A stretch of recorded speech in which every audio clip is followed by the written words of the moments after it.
नमस्कार मित्रांनो. व्हिडिओला सुरुवात करण्यापूर्वी एक प्रामाणिक प्रश्न आहे.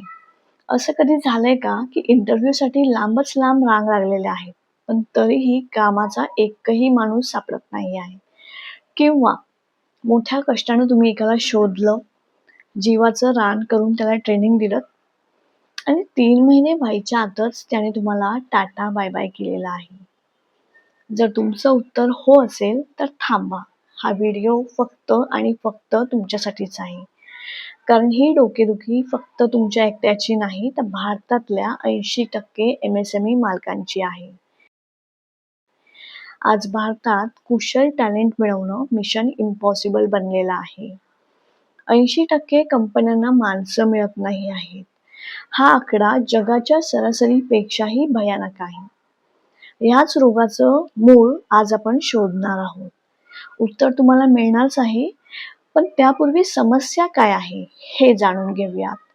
नमस्कार मित्रांनो, मी सुरेखा पुन्हा एकदा स्वागत करते हितगुज या चॅनलवर. मित्रांनो, टॅलेंट पॅराडॉक्स हा शब्द तुम्ही ऐकला आहे का? याचं सोप्या शब्दात सांगायचं झालं तर अर्थ आहे शिक्षण आहे पण कौशल्य नाही.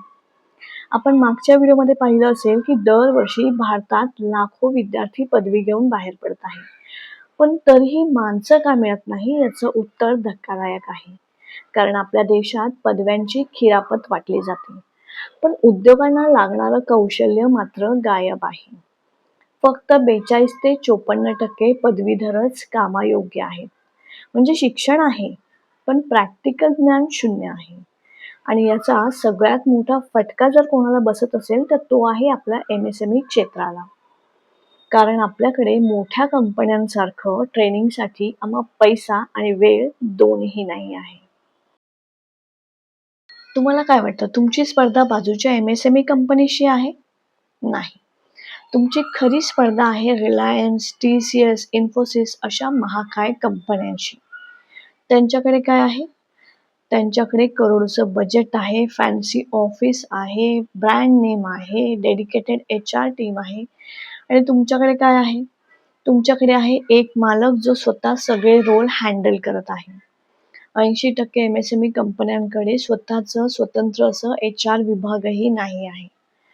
मग चांगला माणूस तुमच्याकडे का येईल? याचा विचार केलाय का कधी?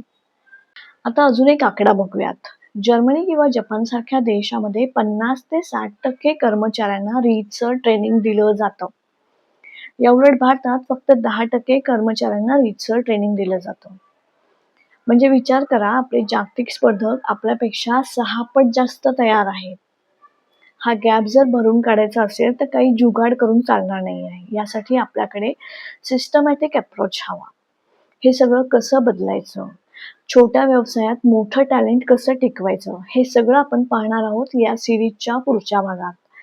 कमी बजेटमध्ये टॅलेंट कसं शोधायचं हे जर जाणून घ्यायचं असेल तर चॅनलला आत्ताच सबस्क्राईब करा. पुन्हा भेटूया पुढच्या भागात. तोपर्यंत नमस्कार.